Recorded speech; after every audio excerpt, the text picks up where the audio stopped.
The stars were cold and silent in the outer rim. Captain Velthar stretched his forearms and looked at the readings on his screen. His ship, the Harmony's Edge, had been floating through empty space for weeks. The Velkari exploration mission was almost over and they had found nothing interesting. "Captain," called his sensor officer from across the bridge. "I'm getting something strange." Velthar's ears twitched with interest. After 20 years of space travel, very few things surprised him anymore. "What kind of strange?" "There's a ship out there, a big one, but it's not like anything in our records." The captain moved to the sensor station.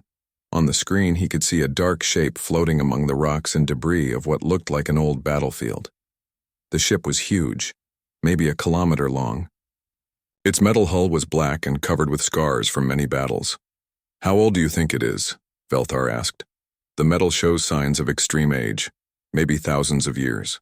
But Captain, there's something else. The ship is still powered. I'm reading energy signatures from inside." Velthar felt his hearts beat faster. A ship that old should be completely dead. No power, no life, nothing. But this one was different. "Send a message to the Galactic Council," he ordered. "Tell them we found something unusual. Then prepare a boarding team." Commander Scifistories led the boarding party. He was young for a Velkari, only 50 years old, but he was brave and smart. He took 5 others with him on the small shuttle that flew toward the ancient ship. As they got closer, Scifistories could see the damage on the ship's hull. There were holes from weapons fire, burn marks from energy blasts, and scars that looked like they came from close combat. Whatever this ship was, it had seen many battles. "Look for a way inside," Scifistories told his team. "Be careful. We don't know what's in there." They found a large crack in the hull. The shuttle attached itself to the ship and the boarding team put on their spacesuits. One by one, they crawled through the crack and into the unknown vessel. Inside, emergency lights began to flicker on. The ship's systems were responding to their presence. The corridors were wide and built for being smaller than the Velkari. The walls were made of a metal they didn't recognize, and everything had a strange, alien design. "The air is breathable," reported Kexara, the team's science officer. "The ship is maintaining life support." They moved deeper into the ship. The corridors were clean but felt empty, like a tomb. Their footsteps echoed in the silence. Then they found the first chamber. It was enormous. The ceiling stretched high above them, and the room was filled with rows upon rows of strange pods. Each pod was made of clear material, and inside each one was a being unlike anything they had ever seen. "By the stars," whispered Scifistories. The beings were smaller than Velkari, with pale skin and no fur. They had only 2 arms and 2 legs, and their faces were smooth except for hair on their heads.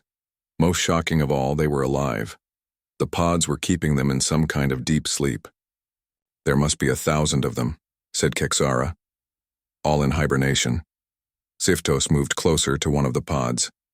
The being inside looked young, but there were scars on its visible skin. Old wounds that had healed long ago. This was not a civilian or a traitor. This was a warrior. "Check the other rooms," he ordered his team. What they found made the mystery deeper. There were armories filled with weapons they couldn't understand, medical bays with equipment designed for emergency surgery, training rooms with targets shot full of holes. Everything pointed to one conclusion. This ship belonged to soldiers. In what looked like the command center, they found a computer terminal that was still working. The screen showed symbols in an unknown language, but there were also images. Pictures of space battles, of burning worlds, of these strange beings fighting against something dark and terrible. "Commander," called one of his officers from another room. "You need to see this." Scifistories followed the voice and found himself in what appeared to be a personal quarters. The walls were covered with small objects, pictures, medals, weapons, and other items. In the pictures, he could see the sleeping beings, but they were awake and wearing armor. They stood together in groups, their faces serious and determined. But it was the other images that made his blood cold. Pictures of creatures that looked like living nightmares. Things that seemed to be made of dark metal and hunger. In every picture. These nightmare creatures were fighting the small beings from the pods. "What do you think happened here?" asked Kexara. "I think," said Zyphtos slowly, "we've found the survivors of a war, a very old war." They continued exploring. In another section of the ship, they found personal belongings, clothes sized for the sleeping beings, food containers that were empty but showed signs of having been used many times, children's toys that were worn from years of play. These weren't just soldiers. They were people with families, with lives, with homes they had left behind. The ship's computer began to respond to their presence. Screens came alive with more images and symbols. The ship was trying to communicate with them, but the language was completely unknown. "We need to get linguists here," said Zyphtos, "and scientists, and probably the Council's military advisors." "Why the military?" asked Kexara. Zyphtos pointed to the sleeping beings. "Look at them closely. Really look." Kexara studied the nearest pod. The being inside was female, young-looking but with scars on her hands and arms. Her body was lean and strong, like someone who had trained for combat every day of her life. But it was her face that was most disturbing. Even in sleep it looked hard and watchful, like someone who had learned never to truly relax. "They're all like this," Zyphtos continued. "Every single one. These aren't refugees or explorers. These are people who have known nothing but war. They spent hours exploring the ship. The more they saw, the more questions they had. The technology was incredibly advanced, far beyond anything the current galaxy possessed. The weapons were designed, not just to kill, but to fight things that were very hard to kill. The medical equipment was built to keep people fighting even when they were badly hurt. Everything about the ship spoke of a long, desperate struggle against something terrible. As they prepared to return to the Harmony's edge, Zyphtos took one last look at the sleeping beings, 1,000 warriors from an unknown time and place, carrying the memories of battles that the galaxy had forgotten. "Should we wake them?" asked Kexara. "Not yet," said Zyphtos. "First, we need to understand what we've found. These beings and their ship, they're not just relics from the past. They're something the galaxy has never seen before." He paused and looked around the vast chamber filled with sleeping warriors. "They're weapons that think and breathe and dream, and I have a feeling that when they wake up, everything is going to change." The boarding team returned to their ship, carrying data recordings and images of their discovery. Behind them, the ancient vessel continued its lonely drift through space, its 1,000 passengers sleeping peacefully in their pods, unaware that they had been found. In the depths of the ship, ancient computers continued their eternal watch, maintaining the hibernation systems and waiting for the day when their charges would be needed again. That day was coming sooner than anyone could imagine. 3 days later, the ancient ship was surrounded by vessels from across the galaxy. Scientists, linguists, military experts, and diplomats had all come to see the mysterious discovery. The Galactic Council had sent their best people, but they were all nervous about what they might find. Captain Velthar stood in the chamber with the sleeping pods, watching as Dr. Xanthara, the galaxy's top xenobiologist, studied the hibernation systems. "The technology is incredible," Dr. Xanthara said, running her scanner over one of the pods. "These systems have been running perfectly for thousands of years. The beings inside are in perfect health. Can we wake one of them safely?" asked Council Representative Morden. "I believe so. But Captain, are you sure this is wise? We know nothing about these creatures. They could be dangerous." Captain Velthar looked at the sleeping warriors. "We need answers, and they're the only ones who can give them to us." They chose a pod near the center of the chamber. Inside was a male being with short dark hair and several scars on his face and arms. His body looked strong but tired, like someone who had fought too many battles. Dr. Xanthara worked carefully with the pod's controls.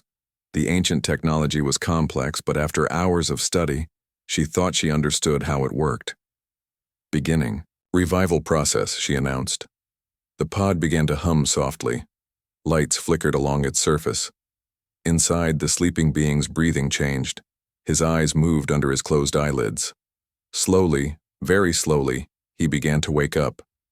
His eyes opened, suddenly wide and alert. He sat up quickly, looking around the chamber with the practiced gaze of a soldier checking for threats. When he saw the aliens surrounding him, his hand moved instinctively to where a weapon might have been. "Easy," said Dr. Zenthara, holding up her hands. "We're friends, you're safe." The being spoke in a language none of them understood. His voice was rough, like someone who hadn't spoken in a very long time. He kept looking around the chamber, taking in every detail. "Computer," called Captain Velthar to the ship's AI. "Can you translate?" The ship's ancient systems came alive. Lights flashed on panels around the chamber. Then suddenly the being spoke again, and this time they could understand him. "Where are we? What happened to the war?" His voice was urgent, concerned. "What war?" asked Representative Morden. The being looked at him with confusion. "The war against the Devourers. How long have we been asleep? Did we win?" The aliens looked at each other. None of them had heard of any Devourers. "What's your name?" Dr. Zenthara asked gently.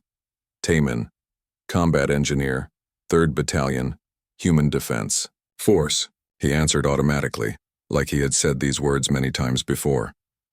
"I need to report to command. Where is Admiral Jun-Ho?" "Human?" asked Captain Velthar. "Is that what your species is called?"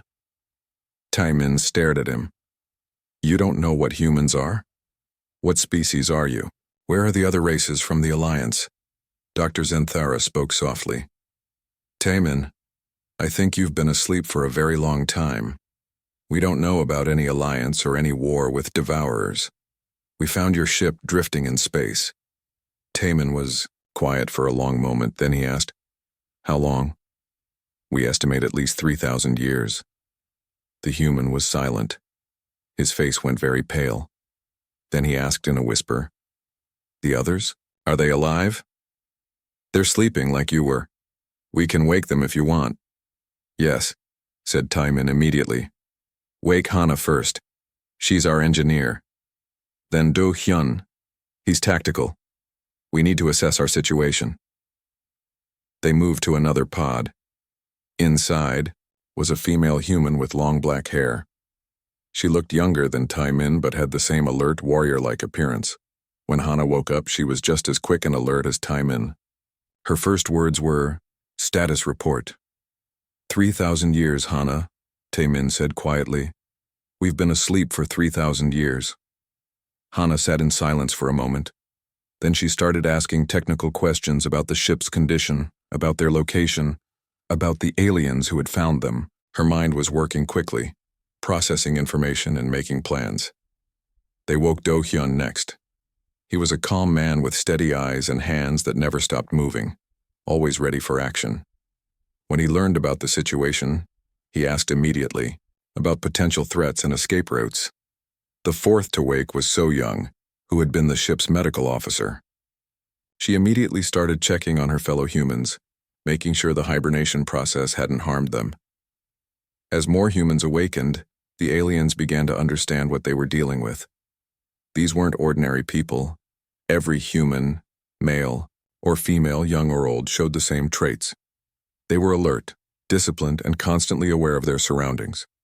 They moved with the efficiency of people who had trained together for years. But most disturbing of all, they all asked the same questions.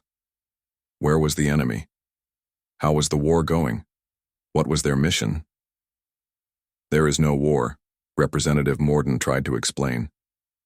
"The galaxy has been at peace for centuries." The humans looked at each other. Taimin spoke for all of them. "If there's no war, then we won. The sacrifice worked." "What sacrifice?" asked Dr. Zenthara. "The final offensive. We gave everything to stop the Devourers from reaching the inner systems. Earth, the colonies, all of it." Taiman's voice was heavy with old grief. "We were supposed to be the survivors, the witnesses. We carry the memories of humanity's last stand." So Young, who had been quiet while examining the hibernation systems, looked up. "Tae-min, there's something wrong. The navigation computer shows we drifted much farther than we should have. We're not in the same galaxy anymore." The humans became very still. Do-hyun asked quietly. Are you saying we never made it to the rally point? I'm saying we never made it anywhere. The navigation system failed after we entered hibernation. We've been drifting in dark space for 3 millennia. The weight of this information settled over everyone. The humans had expected to wake up to news of victory or defeat. Instead, they had woken up in a completely different galaxy, surrounded by species they had never seen, with no way to know if their sacrifice had meant anything. Hana was the first to speak. Then we're the last humans in existence. Not necessarily, said Taimin. If the Devourers were stopped, there might be other survivors. Colonies that were protected, ships that escaped. After 3,000 years? Asked So Young. Even if some survived, they wouldn't be the same people. We knew. They'd be strangers. Do-hyun stood up and walked to one of the chamber's windows. Outside, he could see the alien ships surrounding their vessel. We need to understand this new galaxy. Learn about the species here, their capabilities, their threats. Why? Asked Representative Morden. Do-hyun turned to look at him. Because that's what we do. We're soldiers. We protect people from threats they can't handle themselves. But there are no threats, insisted the representative. We have peace. The humans looked at each other again. There was something in their expressions that made the aliens uncomfortable. It was the look of people who knew things others didn't, who had seen darkness that others couldn't imagine. Peace doesn't last, said Taemin quietly. There's always something out there in the dark, waiting. We've learned that the hard way. Hana started working on the ship's computers, trying to access their historical records. If we're going to live in this galaxy, we need to understand it, and they need to understand us. What do you mean? Asked Dr. Zenthara. So Young answered. She means you need to know what humans are capable of, what we've done, what we've survived, what we can teach you. And what we might have to do again, added Do-hyun, still looking out at the stars, if the peace you're so proud of ever comes to an end. The aliens didn't understand then what the humans meant. They couldn't imagine that these thousands sleeping warriors carried knowledge that might someday save or damn them all, but they were about to learn. The great assembly hall on Zenthar Prime had never seen such panic. Representatives from hundreds of worlds sat in their floating seats, all talking at once. The discovery of the humans had spread across the galaxy in just days, and the reaction was not what anyone had expected. Prime Minister Keth-Ala called for order. Her voice was calm, but her 4 eyes showed the strain she was feeling. We are here to discuss the human situation. Captain Velthar will present his report. Captain Velthar stood at the center of the hall. Around him, holographic displays showed images from the human ship, the sleeping pods, the weapons, the battle-scarred corridors. The humans have been awake for a week now, he began. We have learned much about them, and frankly I am concerned. Murmurs filled the hall. Representatives leaned forward in their seats. Their technology is centuries ahead of ours, Velthar continued. Their weapons can destroy ships with a single shot. Their medical systems can heal injuries that would kill any of us. But it's not their technology that worries me the most. He activated another display. This one showed video recordings of the humans during their first days of awakening. They moved with perfect coordination, like parts of a single machine. Even when resting, they remained alert and ready for action. These beings are not like us. They do not think like us. Every human, from the youngest to the oldest, is a trained killer. They have been shaped by war in ways we cannot understand. A representative from the Aquari system spoke up. Are they hostile? No, said Velthar. They are polite and cooperative, but they see everything through the lens of combat. When they look at our peaceful worlds, they see targets that need defending. When they look at our trade routes, they see supply lines that could be cut. When they look at us, they see civilians who cannot protect themselves. The hall erupted in concerned voices. Representatives demanded to know what the humans wanted, whether they could be trusted, whether they should be allowed to remain free. Prime Minister Keth-Ala raised her hand for silence. Have they made any demands? They ask for 3 things: said Captain Velthar. First, they want to examine our military capabilities and defenses. Second, they want access to our historical records to understand what threats we have faced. Third, they want to meet with our military leaders. Why? Asked the Zenthari defense minister. They say they want to help us prepare. Prepare for what? That's what concerns me most. They won't say. They just keep insisting that peace never lasts and that we need to be ready for war. At that moment, the hall's main doors opened. 5 figures walked in, humans who had been invited to address the council. Seok-jin led the group, his military bearing obvious even in civilian clothes. Behind him came Hana, Do-hyun, So-young, and Taemin. The humans looked small compared to most of the alien species in the hall, but something about them made everyone fall silent. They moved with quiet confidence, their eyes constantly scanning for threats that didn't exist. Prime Minister Kethala spoke first. Welcome, humans. We are honored by your presence. Please, tell us about yourselves. Seok-jin stepped forward. Thank you, Prime Minister. I am Seok-jin, former colonel in the Human Defense Force. These are my colleagues. We come in peace, seeking only to understand this galaxy and perhaps to be useful to it. His voice was calm and professional, but there was something underneath it, a hardness that made the aliens uncomfortable. We understand you have survived a great war, said the Prime Minister. We have survived the greatest war, Seok-jin corrected gently. For 2 centuries, humanity fought against an enemy that wanted to consume all life in the galaxy. We learned things about warfare, about survival, about sacrifice that no species should have to learn. But you won, said a representative from the core worlds. We stopped them, said Seok-jin, at great cost. Our homeworld is gone. Our colonies are gone. Most of our people are gone. We 1,000 are all that remain of a species that once numbered in the billions. The hall was completely silent now. The weight of those words settled over everyone like a heavy blanket. Hana stepped forward. We don't want your pity. We're not here to mourn what we lost. We're here because we've seen what's possible in this universe. We've seen how quickly peace can turn to war, how fast civilization can fall. Your galaxy has been peaceful for centuries, added Do-hyun. That's wonderful. But peace is fragile. It only takes one aggressive species, one desperate enemy, one mistake to shatter everything you've built. Are you threatening us? Demanded the Aquari representative. No, said So-young, quietly. We're trying to help you. You've built something beautiful here, a galaxy where different species work together, where conflicts are resolved through diplomacy. But you've also made yourselves soft. Soft? The Prime Minister's voice was sharp. Taemin answered. Your military forces are designed for peacekeeping, not warfighting. Your planets have no real defenses. Your people don't know how to fight or hide or run when they need to. If a real threat ever appeared, you would be helpless. The humans looked around the hall, meeting the eyes of aliens who were beginning to understand what they were saying.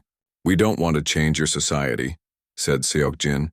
We don't want to make you into warriors like us, but we can teach you how to protect what you've built, how to be ready for threats you can't imagine. What kind of threats? Asked the defense minister. The humans looked at each other. Some unspoken communication passed between them. The enemy we fought called themselves the Devourers, said Hana. They were not a species like you or us. They were something else. They turned matter itself into more of themselves, consuming entire star systems to grow stronger. They started. Small, added Do-hyun. Just a few ships from outside the galaxy. By the time we understood what they were, they had already consumed dozens of worlds. They grew exponentially, becoming more powerful with every victory. How did you defeat them? Asked the Prime Minister. We didn't defeat them, said Seok-jin. We hurt them badly enough to make them retreat, but creatures like that don't die easily. They adapt, they learn, they come back stronger. Are you saying they might return? I'm saying something like them always returns, said So-young. The universe is vast and dark and full of things that want to destroy what you've built. Your peace has lasted because you've been lucky. Luck runs out. The hall erupted again. Some representatives were angry, saying the humans were trying to scare them. Others were thoughtful, wondering if the warnings might be true. A few looked terrified at the idea of facing enemies they couldn't understand. Prime Minister Kathala called for order again. "What exactly are you proposing?" "Let us study your defenses," said Sukjin. "Let us share what we know about warfare and survival. Let us help you prepare for threats that might never come. If we're wrong and your peace lasts forever, then you'll have wasted some resources on unnecessary preparations. If we're right..." He didn't finish the sentence. He didn't need to. "We'll consider your proposal," said the Prime Minister. "But I must ask, what do you gain from this?" Taman answered, "Purpose. We're soldiers without a war, protectors without people to protect. You could give us a reason to keep existing. And if we say no, then we'll find a quiet corner of the galaxy and live out our days in peace," said Hana. "But we'll always be watching the sky, waiting for the darkness to return." The humans left the hall then, walking together with the same quiet discipline they had shown when they entered. Behind them, the representatives began the most important debate in galactic history. They couldn't know that their decision would determine whether their civilization would survive the storm that was already coming. The humans could see it in their faces, in their body language, in their complete lack of readiness for what the universe could throw at them. The galaxy had lived in peace for so long that they had forgotten how to recognize the signs of approaching war. But the humans knew those signs. They had lived with them for centuries, and deep in the dark spaces between galaxies, something old and hungry was beginning to stir, drawn by the energy signatures of a thriving civilization that had grown fat and complacent in its prosperity. The humans could feel it coming. They always could. Mireille had always loved ancient puzzles, but this one was different. The human data files were like nothing she had ever seen. Each record was encrypted multiple times, hidden behind layers of security that spoke of desperate paranoia and terrible secrets. She worked in the research center on Zenthar Prime, surrounded by the galaxy's best linguists and archaeologists. They had been studying human records for weeks, slowly piecing together the story of humanity's war against the Devourers. "Look at this," called Dr. Nexels from his workstation. "I've decoded another battle report. The humans fought something at a place called Kepler Station. The report is disturbing." Mireille moved to his screen. The translated text made her stomach turn. It described enemy creatures that could remake themselves from the bodies of the dead, weapons that turned matter into more enemies, and human tactics that seemed impossibly brutal. "They orbital bombed their own colonies," Dr. Nexels said quietly. "Rather than let them fall to the enemy, they destroyed them completely. Billions of their own people." "Keep reading," Mireille said. "There's more." The report continued with clinical descriptions of scorched earth tactics, the systematic destruction of everything that could be useful to the enemy. The humans had not just fought the Devourers. They had denied them resources by destroying entire star systems. "This can't be accurate," said another researcher. "No species would willingly destroy so much." "It's accurate," came a voice from the doorway.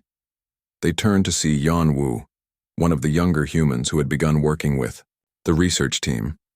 She was barely 25 by human standards, but her eyes held the same weight as the older warriors. "You were there?" asked Dr. Nexels. "No, but my parents were. I was born on the evacuation ships during the final retreat." Yanwu moved to look at the screen.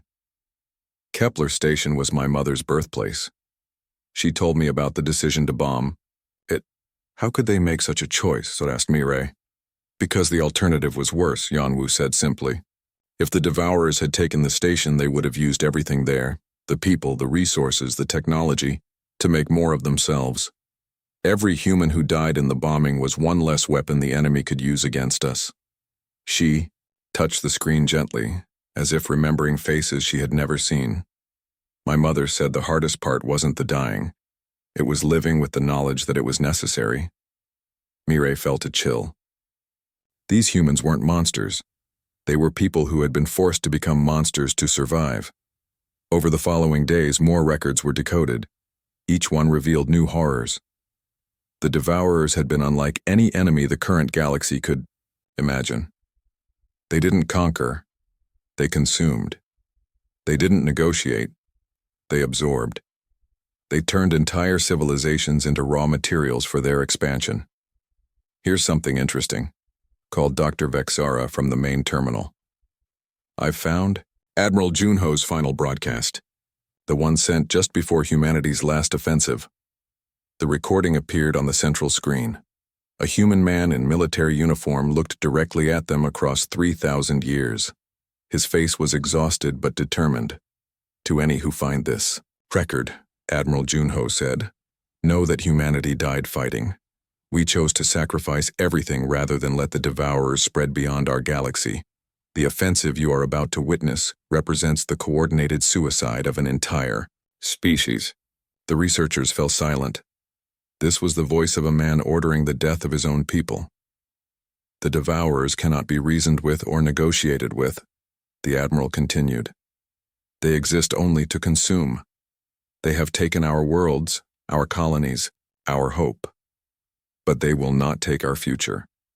We will burn ourselves out like a star going supernova, and in that burning, we will wound them badly enough to stop their advance.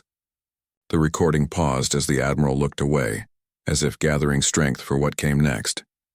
The 1,000 aboard the Eternal Vigil carry our complete tactical database and genetic records. If they survive, they are our gift to whatever galaxy they find. Learn from our mistakes, prepare for what we could not stop. Mireille realized she was holding her breath. Around the room, other researchers were equally transfixed. The weapons we used in the final offensive will scatter the Devourers across dark space, Admiral Junho said, but they will not destroy them completely. They will regenerate, they will adapt, and someday they will return. When they do, remember that we bought you time with our lives. Use it wisely. The recording ended. The room was completely silent. How long ago was this sent? Whispered Dr. Nexels. According to the timestamp, exactly 3,217 years ago, Mireille said. Yan Wu was studying another screen. Mireille, you need to see this. I've found something in the long-range sensor data. Mireille moved to her workstation. The display showed deep space scans from the galaxy's edge, data collected by automated monitoring stations. What am I looking at? Energy signatures that match the Devourer profiles in our records. Very faint, very far away, but getting stronger. Mireille's blood went cold. You're saying they're coming back? I'm saying they never left. They've been out there, in the dark between galaxies, slowly rebuilding themselves, and now they're moving again. Dr. Nexels rushed to his own terminal. I'll contact the Galactic Council immediately. Wait, said Yanwu. You need to understand what you're dealing with first. The humans who woke up from the ship, they know this was coming. They've been preparing for it since the day they arrived. How could they know? Because they understand the enemy better than anyone. The Devourers are patient. They can wait centuries or millennia to heal from their wounds, but they never forget. And they never give up. Mireille looked at the data again. The energy signatures were still faint, still distant, but they were definitely getting stronger. How long do we have? Yanwu consulted the human tactical programs. Based on the pattern of their approach and the energy levels we're detecting, I estimate 6 months before the first scouts reach the outer systems. 6 months, repeated Dr. Nexels, to prepare for an enemy that destroyed humanity. No, said Yanwu firmly. 6 months to prepare for an enemy that humanity wounded. We know their weaknesses now. We know their tactics. And this time they're not facing just humans. She stood up and faced the other researchers. This galaxy has hundreds of species, thousands of worlds, resources that humanity could never dream of. If we can unite them, if we can teach them what we learned, we might actually win this time. And if we can't? Yunwu's expression grew hard, and for a moment she looked exactly like the older human warriors. Then we'll make the same choice humanity made 3,000 years ago. We'll burn everything rather than let them take it. Mireille realized that the humans hadn't just brought tactical knowledge to their galaxy.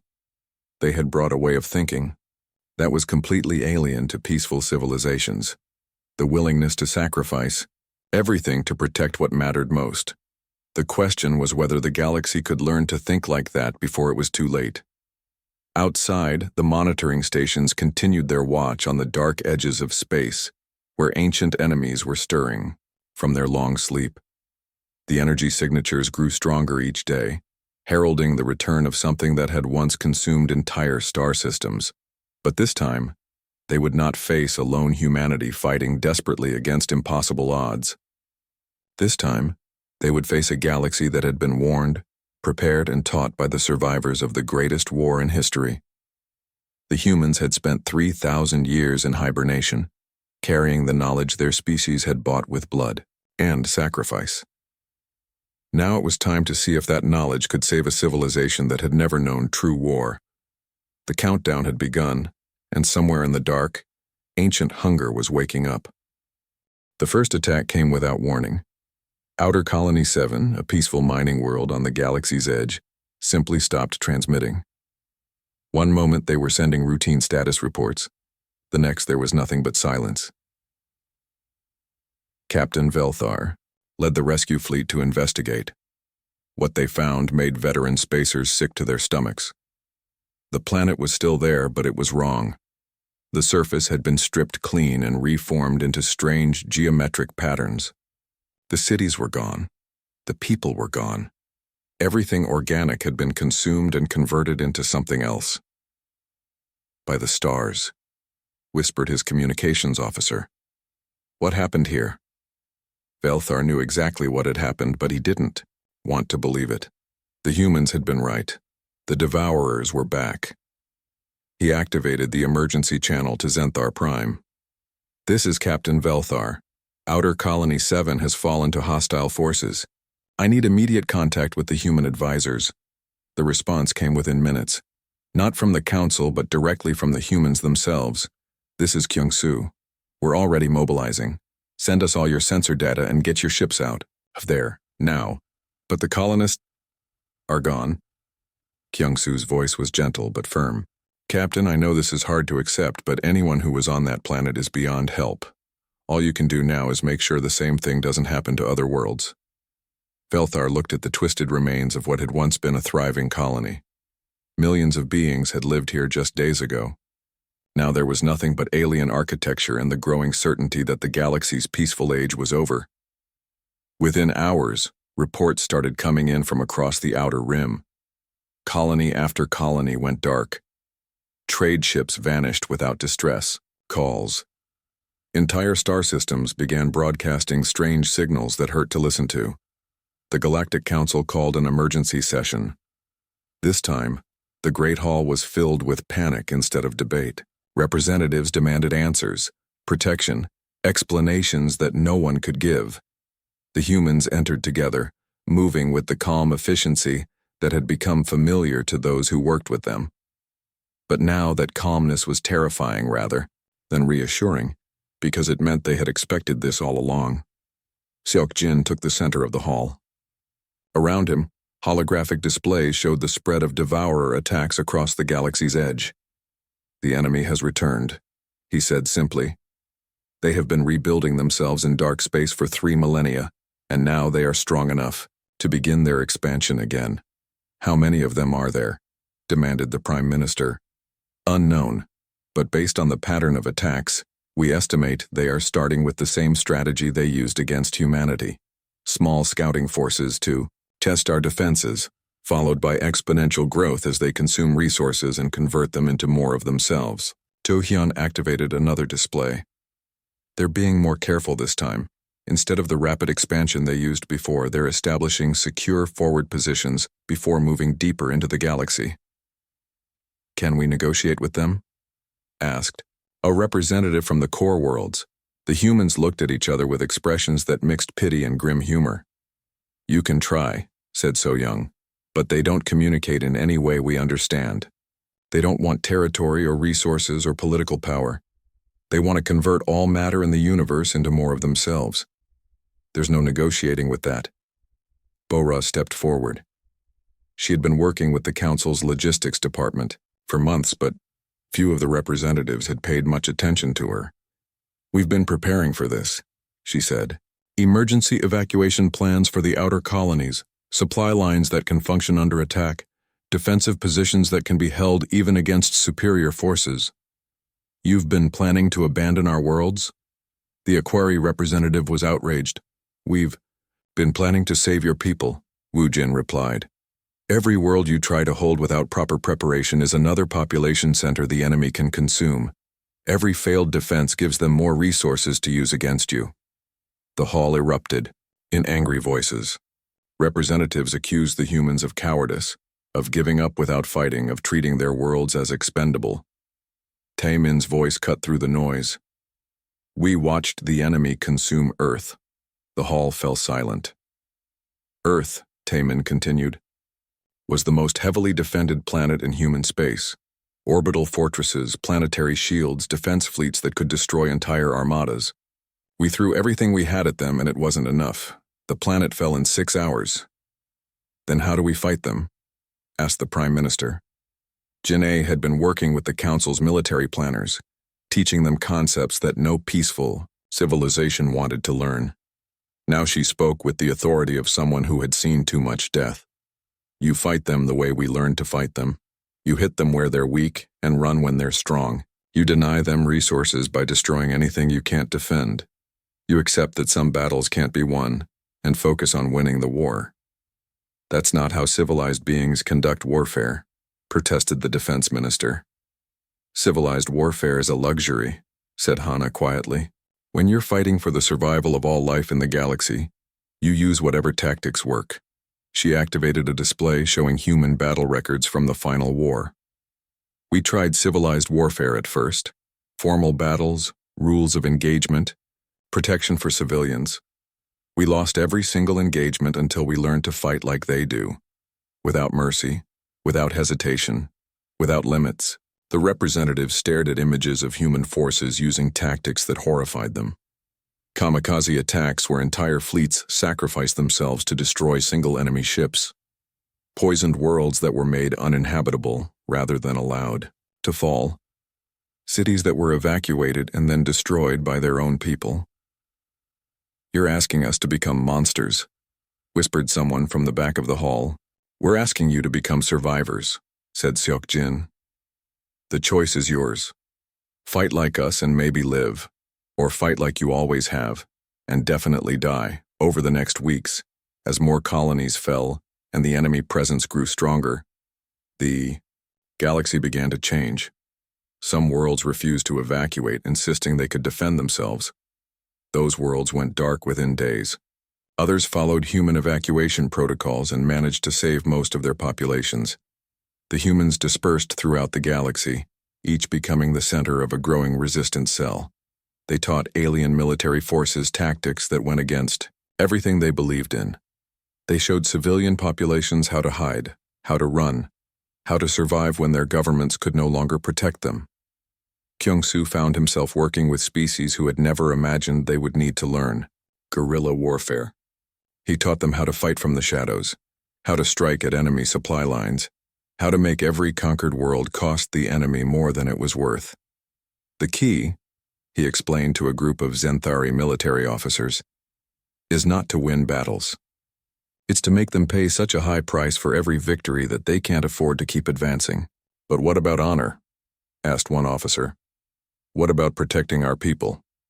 "Honor is meaningless if your species goes extinct," Kyung-soo replied. "And the best way to protect your people is to keep them alive, even if it means doing things that disgust you." As the war spread deeper into the galaxy, more species began to understand what the humans had been trying to tell them. Peace was fragile. Civilization was a thin layer over the brutal reality of survival. When faced with an enemy that wanted to consume everything, moral luxuries became deadly weaknesses. The humans watched with mixed emotions as peaceful aliens learned to think like warriors. It was necessary for their survival, but it meant the end of something beautiful.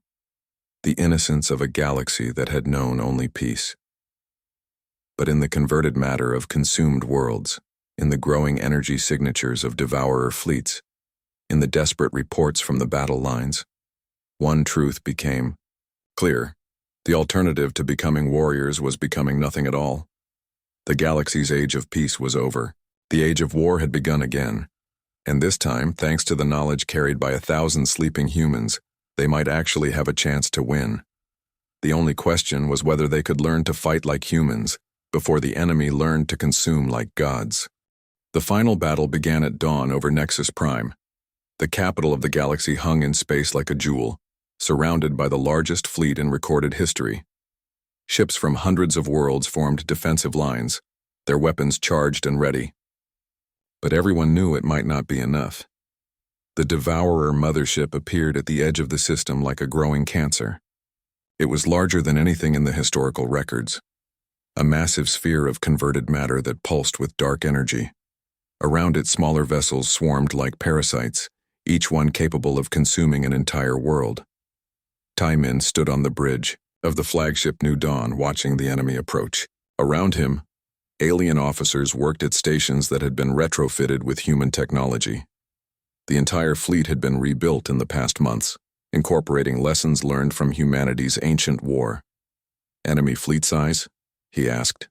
Sensors. Show over 10,000 vessels, reported the Zenthari tactical officer. But the mothership is off the scale. It's larger than some moons. Taimin nodded calmly. He had seen worse odds during humanity's final stand. The question wasn't whether they could win. It was whether they could win without losing everything they were trying to protect. Signal all fleet commanders, he ordered. Begin Operation Last Light. Across the galaxy, the plan that had been months in the making began to unfold. It was a strategy that combined human ruthlessness with alien ingenuity, sacrifice with hope, desperation with careful calculation. Hana worked frantically in the fleet's engineering section, making final adjustments to the weapon she had spent the last year building. It was based on the same principles that humanity had used in their final offensive 3,000 years ago, but improved and refined by the knowledge of multiple species. Will it work? Asked her Velkari assistant. It has to, Hana replied, connecting the last power coupling, because if it doesn't, there won't be anyone left to build another one. The battle began with a coordinated assault by the combined fleet. Thousands of ships opened fire simultaneously, their weapon systems upgraded with human technology. Energy, beams and projectiles filled space like a deadly light show. The Devourers responded with their usual efficiency. Their vessels moved with unnatural coordination, as if controlled by a single mind. They had learned from their encounters with humanity and adapted their tactics accordingly. Du Hyun commanded a squadron of fast attack ships, leading them in hit-and-run strikes against the enemy flanks. The tactics were purely human. Strike hard, retreat fast, never engage in a prolonged fight you couldn't win. Remember, he transmitted to his pilots, we're not trying to destroy them all. We're buying time for the primary weapon to charge. His squadron swept in, targeting the Devourer's smaller escort vessels. The aliens flying with him had learned human combat techniques, but it still felt strange to see Zenthari pilots performing, kamikaze runs and Aquari captains ordering their crews to ram enemy ships. The war had changed everyone. So Young coordinated medical efforts from the fleet hospital ship. She watched the casualty reports stream in and felt the familiar weight of decisions no doctor should have to make. Triage on this scale meant choosing who lived and who died based on pure mathematical calculation. But the aliens around her had learned these lessons too. Zenthari medics made life and death choices with the same cold efficiency that had once been purely human. The war had taught them that sentiment was a luxury they couldn't afford. The battle raged for hours. The combined fleet fought with a coordination and ruthlessness that surprised even the humans. Species that had never known conflict showed they could learn the harsh lessons of survival when their existence depended on it. But the Devourer mothership continued its advance toward Nexus Prime. Its massive bulk shrugged off attacks that should have crippled it. Worse, it was growing larger as it consumed the debris of destroyed ships, converting the wreckage into more of itself. Primary weapon status? Taimin asked. 80% charged, Hana reported. But we need to get closer to the mothership for maximum effect. How close? Dangerously close. Taemin made the decision that would define the battle's outcome. All ships form up for a final assault. We're going to escort the new dawn to point-blank range. The fleet reformed around the flagship. What remained of the once mighty armada, perhaps 3,000 ships out of the original 10,000, moved toward the enemy mothership in a formation that was part attack and part funeral procession. The Devourers seemed to sense what was coming. Their attacks intensified, focusing on the flagship with desperate fury. Ships exploded around the new dawn as captains chose to intercept attacks meant for the weapon ship. Ginny watched from the communication center as vessels from dozens of worlds sacrificed themselves without hesitation. The war had taught them, all the most human lesson of all, sometimes survival required others to die. Distance to target? Asked Taemin. 5,000 kilometers in closing, reported the navigation officer. Weapon charge? 95%, called Hana. Almost. Ready? The mothership filled their view screens now, a massive sphere of alien architecture that pulsed with malevolent energy. Point defense systems lanced out, destroying the last of the escort vessels. Only the new dawn remained, racing toward the heart of enemy power. Weapon ready, Hana announced. Fire, ordered Taemin. The weapon that Hana had built was not just a destroyer, it was a creator. Based on human technology but enhanced by alien science, it didn't simply destroy matter. It reorganized the fundamental forces of space-time itself. The beam struck the Devourer mothership and seemed to do nothing for a moment. Then reality began to tear around the impact point. A sphere of twisted space-time expanded outward, consuming the mothership and everything around it. But instead of simply destroying, the weapon created something new. A barrier of folded space that sealed the gap between galaxies. Any Devourers that remained in dark space would find themselves cut off, unable to cross the void between star systems. The mothership collapsed into itself, taking most of the remaining Devourer fleet with it. The few enemy vessels that survived found themselves trapped in normal space, their connection to the hive mind severed. The battle was over. The galaxy had won. But the victory came at a terrible cost. Of the 10,000 ships that had begun the battle, fewer than 500 remained. Entire species had lost their homeworlds to the Devourer advance. Millions had died in the fighting. Taemin stood in the ruins of the New Dawn's bridge and realized that only a few hundred humans had survived the final battle. They were truly the last now, the final remnants of a species that had been shaped by war. What happens now? Asked So Young. Now we rebuild, said Hana, but not the way things were before. The galaxy has learned what we learned. That peace is something you fight for, not something you just hope for. In the months that followed, the galaxy began to change in ways that would have been unimaginable before the war. Military academies were established on every major world.